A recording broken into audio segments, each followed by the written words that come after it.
வணக்கம் நண்பர்களே. திரு லட்சுமி சீரியல் செம பரபரப்பா போயிட்டு இருக்குன்னே சொல்லலாங்க. பரபரப்பான கட்டத்துல நம்ம மகாவையும் மயிலையும் சந்தேக கண்ணோட்டத்தோட தினேஷ் பார்த்து மொத்த குடும்பத்தையும் கூட்டி நம்ம மகாவை அசிங்கப்படுத்துறாங்க. அப்பதான் நம்ம கவிதா இதுதான் சாக்கு, இந்த மகா என்ன எவ்வளவு அவமானப்படுத்திட்டா, இவளுக்கு அன்னைக்கு திவ்யா என்னை அடிக்க நின்னா அந்த அளவுக்கு இந்த நிக்கிறதுக்கு இந்த மகாதா காரணம். அதுவும் இல்லாம என் கணவர் இந்த திருவை போட்டுதல்ல ஸ்கெட்சு போட்டதுலேயே அந்த பிளானையும் சொதப்பி விட்டது இந்த மகா தான். இவளை இப்பவே நான் காட்டு நீ காட்டுறேன் அப்படின்னு வீட்டை விட்டு வெளியே போடி இந்த குடும்பத்தை அவமானப்படுத்த வந்திருக்க. நீ இங்க இருக்கனால எங்க குடும்பத்துக்கு கெட்ட பேரு, நீ இந்த வீட்டிலே இருக்கக்கூடாது, பெட்டியை கட்டிட்டு போயிரு அப்படின்னு கழுத்தை குத்தி நம்ம மகாவை வெளியே விரட்டுறாங்க. நம்ம திரு சப்போர்ட்டுக்கு வராங்க. என்னத்த நீங்களும் பொண்ணு தானே, ஒரு பொண்ணு மேல இப்படி ஒரு பழிய போட உங்களுக்கு எப்படி ஏத்த மனசு வந்துச்சு, உங்களுக்கு அந்த மனசாட்சியே இல்லையா அப்படி சொல்லுறேன். வாயை மூடு திரு, இவன் நல்லவ இல்லை, இந்த மயிலு கூட இவளுக்கு தொடர்பு அப்படின்னு ஒரு பெரிய இடியை உருட்டி தள்ளுறாங்க. சார் நம்ம திரு ஒரு கட்டத்தில் நினைக்கிறாங்க, இப்படி கவிதாத்தை விரட்டுறாங்கன்னா நல்லதுக்கு தான். மகா இந்த வீட்டை விட்டு போகிறதுக்கு ஒரு நல்ல சந்தர்ப்பம் அமைஞ்சது. நானே இந்த வீட்டை விட்டு அவளை போக சொன்னேன்.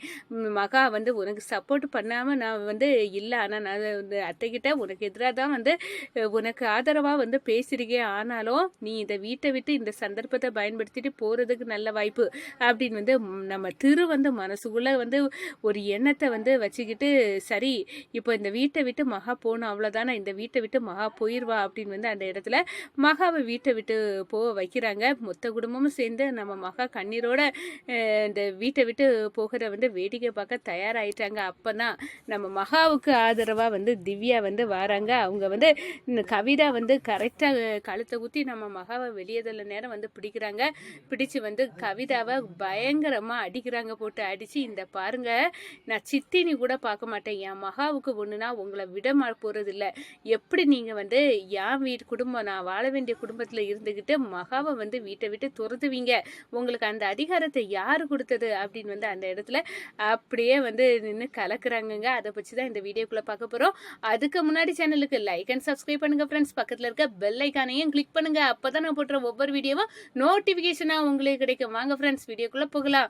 ஃபர்ஸ்ட் எடுத்த உடனே பார்த்தோன்னா ஒரு செம அதிரடியான பரபரப்பு கட்டம் தான். பரபரப்பான கட்டத்தில் நம்ம திருவே மகா கிட்ட சொல்லியிருப்பாங்க, இந்த வீட்டில் நம்மளை பற்றி யாருக்கும் சந்தேகம் வரக்கூடாது, நீ பரிகாரத்தை முடிக்காமலே இந்த வீட்டை விட்டு போயிரு, நான் தரக்கூடிய அட்ரஸுக்கு நீ போய் சேரு, உனக்கு அங்கே நல்ல எதிர்காலம் இருக்குது, உனக்கு ஒரு நல்ல வேலையை பார்த்து நீ உன் லைஃப்பில் செட்டில் ஆகலாம், இங்கே இருக்கண்டா நீ போயிரு, எங்கள் அம்மாக்காக தானே நீ எங்கள் அம்மாவை நல்லபடியாக கவனிக்க வீட்டுக்கு வந்த, எங்கள் அம்மா இப்போ நல்லபடியாக தான் இருக்காங்க, நீ இங்கே இருக்கணும்னு தேவையில்லை அப்படின்னு பேசி வச்சுருப்பாங்க. நம்ம மகாவும் எவ்வளவோ சொல்லி பார்த்துருப்பாங்க, இந்த பாருங்க பரிகாரம் பூஜை என்ன கொஞ்ச நாள் இருக்கு, அதை முடிச்சுக்கிட்டு நான் போயிடுவேன், எந்த பிரச்சனையும் அதுக்குள்ளே நான் வராமல் பார்த்துக்கிட்டேன் அப்படின்னு எல்லாம் சொல்லி வச்சுருப்பாங்க. ஆனால் திரு கேட்க மாட்டாங்க. வீட்டை விட்டு நம்ம எப்படியாவது எங்கள் லைஃப்பில் திவ்யாவுக்கும் எனக்கு லைஃப்பில் நீ இடையில இருக்கக்கூடாது, அதனால இந்த வீட்டை விட்டு போகிறது உனக்கும் நல்லது எனக்கும் நல்லது அப்படின்னு திரு நினச்சிருப்பாங்க. ஆனால் இந்த சைடு நம்ம மயிலும் மகாவும் தனியாக ரூமில் பூட்டிக்கிட்டு பேசுகிறாங்க. இனி என்ன பண்ண அண்ணே, நான் பரிகாரத்தை முழுசாக பண்ணாமல் இங்கேருந்து போயிட்டா இவருக்கு உயிருக்கே ஆபத்து வந்துடும், இவர் சொன்னால் புரிஞ்சுக்கிட மாட்டார் அப்படின்னு சொன்னார். இல்லை மகா, நான் எவ்வளவோ சொல்லி பார்த்தாலும் இப்போ திரு இருக்க நிலைமையில என்ன கூட புரிஞ்சுக்கதா இல்லை, அவன் என்ன நான் துரோகம் பண்ணிட்டேன், நீ இந்த வீட்டில் தான் இருக்க அப்படின்னு உண்மையை மறைச்சி துரோகம் பண்ணிட்டேன் அப்படின்னு என்னையும் இதுக்கு மேலே என் கண்ணிலே முடிக்கக்கூடாது, துரோகினி ஒதுக்கி தள்ளிட்டேன், இப்போ என்ன பண்ண, இந்த வீட்டை விட்டு நீ போனீன்னா அந்த பரிகாரம் இடையிலே நின்றுடும், மாதிரி திருவோட உயிருக்கு எந்த ஆபத்தும் வரக்கூடாது அப்படி இருக்குன்னு பேசிட்டு இருக்க நேரம் தான் நம்ம தினேஷ் ஒட்டு கேட்குறாங்க. என்னடா அந்த வேலைக்காரே மயிலுக்கு சவுண்டோ மகாவுக்கு சவுண்டோ கதவு பூட்டிக்கிட்டு ஒரு ரூமுக்குள்ள இருந்து வருவா அப்படின்னு ஏதோ இது விஷயம் இருக்கு இவங்க ரெண்டு பேர்த்துக்குள்ள அப்படின்னு கதவை தட்டுறாங்க.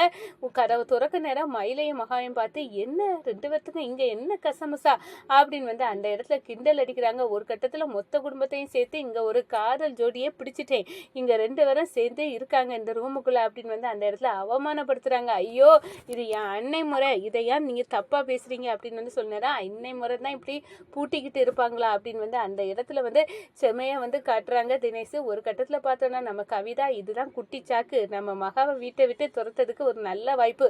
இவளால தான் அந்த என் புருஷனும் நானும் சேர்ந்து போட்ட திட்டம், இந்த திருவை கொல்லணும் அது முடியாம போச்சு. இவ தான் எல்லாத்துக்கும் காரணம். இவளை இப்ப அடிக்கக்கூடிய சந்தர்ப்பம் கிடைச்சிருக்கு, நான் பயன்படுத்தாம இருக்கக்கூடாது அப்படின்னு வந்து கவிதா கங்கணம் கட்டிக்கிட்டு நம்ம மகா கிட்ட வராங்க. ஒரு அடி கொடுக்குறாங்க.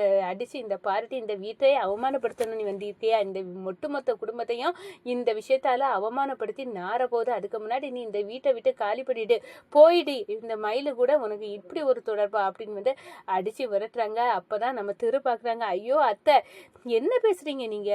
ஒரு பொண்ணு தானே, இன்னொரு பொண்ணை இப்படி ஒரு பழிய போட்டு விரட்டுறது நல்லாவா இருக்கு அத்தை அப்படின்னு வந்து சொன்னாரு. உனக்கு தெரியாத மயிலு, வீட்டை விட்டு இவளை வெறிய விரட்டியே ஆகணும் அப்படின்னு சொன்னாரு. நம்ம திரு யோசிக்கிறாங்க.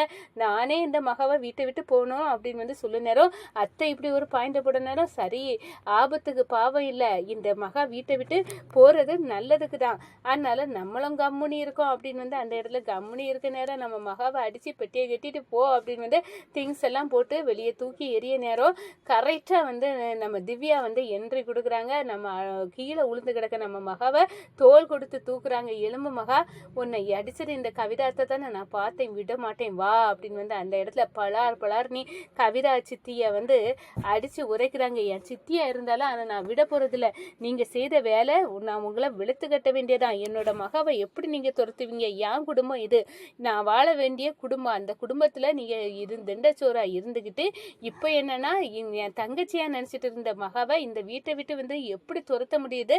ஒருத்தங்களை அடிக்கிறது என்ன அவ்வளோ ஈஸியா? உங்களுக்கு யார் அந்த உரிமையை தந்தா அப்படின்னு வந்து அந்த இடத்துல வந்து செமையா வந்து மகாவை அடிச்சதுக்கு நம்ம திவ்யா வந்து சரியான பாடம் நம்ம கவிதாவுக்கு புகட்டிறாங்கன்னு சொல்லலாம். எங்கேயும் மகா போக மாட்டா, இங்க தான் இருப்பா அப்படின்னு வந்து சொல்லுனாரு. அடடா, இவளை எப்படியாவது இந்த மகாவை வீட்டை விட்டு துரத்திடலாம் அப்படின்னு வந்து நினைச்சேன். ஆனால் கரெக்டா திவ்யா வந்து, நான் திவ்யாவுக்கும் எனக்கும் வாழ்க்கையில எந்த பிரச்சனையும் வரக்கூடாதுன்னு இப்படி ஒரு ஸ்கெட்சை போட்டா, எப்போ பார்த்தாலும் திவ்யா ஐயா மகா மேல இவ்வளோ நம்பிக்கையை வச்சுக்கிட்டு எல்லாத்தையும் அதுக்காண்டி வந்து அடிச்சு விரட்ட அளவு கூட பண்ணிடுவா போல இருக்க. இப்ப என்னடா ஆச்சு? நான் மகா கழுத்துல தாலி கட்டுனது மட்டும் தெரிஞ்சுதா திவ்யா விட போறது இல்லை. அதுக்கு தான் நான் அந்த உண்மையை மறைக்கிறதுக்கு அவளை வீட்டை விட்டு துரத்துறதுக்கு எவ்வளவோ பிளான் பண்ணேன். ஆனா என் பிளான் எல்லாத்தையும் இப்ப சுதப்பும் விதமா திவ்யா வந்து வந்துட்டா. திவ்யா வந்து பண்ணி இனி மகா ஒரு இடமும் போகக்கூடாது, இங்கதான் இருப்பா, நான் வாழ வேண்டிய வீட்டுல மகளும் இருப்பா அப்படின்னு வந்து சொல்லிட்டுனா நம்ம திட்டம் எல்லாம் வந்து முறியடிச்சிட மாதிரி ஆயிருமே அப்படின்னு வந்து நம்ம திருவம் வந்து பயப்படுறாங்க. அப்பதான் பார்த்தோம்னா எல்லாத்துக்கும் ஒண்ணு சொல்லிக்கிட்டேன், மகா இந்த வீட்டை விட்டு எங்கேயும் போக மாட்டா, இங்கதான் இருப்பா, இந்த வீட்டுல அவ இருக்கிறதுக்கு எல்லா உரிமையும் இருக்கு அப்படின்னு வந்து அந்த இடத்துல வந்து சொல்றாங்க. நம்ம மகாவுக்கு உள்ளுக்குள்ள ஒரு சந்தோஷம் தான், பரவாயில்ல திவ்யாக்கா இந்த வீட்டில் நான் இருப்பேன் அப்படின்னு வந்து சொல்லிட்டாங்க. அப்போ என் கணவருக்கு நான் செய்யக்கூடிய பரிகார பூஜையை முழுசா பண்ணி முடிச்சிடணும், அப்போதான் அவருக்கு உயிருக்கு எந்த ஆபத்தும் வராது. அதனால கண்டிப்பாக இந்த பரிகாரத்தை நான் முடிச்சே ஆகணும் அப்படின்னு வந்து அந்த இடத்துல வந்து நம்ம திருவுக்கு மூஞ்சி கோனால நம்ம மகா வந்து, உங்கள் பரிகாரத்தை நான் முடிக்கிறமே இங்கேருந்து போக மாட்டேன், உங்கள் உயிர் எனக்கு முக்கியம், அதுக்காக நான் திவ்யாக்கா சொன்னதுக்காக நான் இங்கே இருப்பேன் அப்படின்னு வந்து அந்த இடத்துல நினைக்கிறாங்க மகா. வணக்கம் நண்பர்.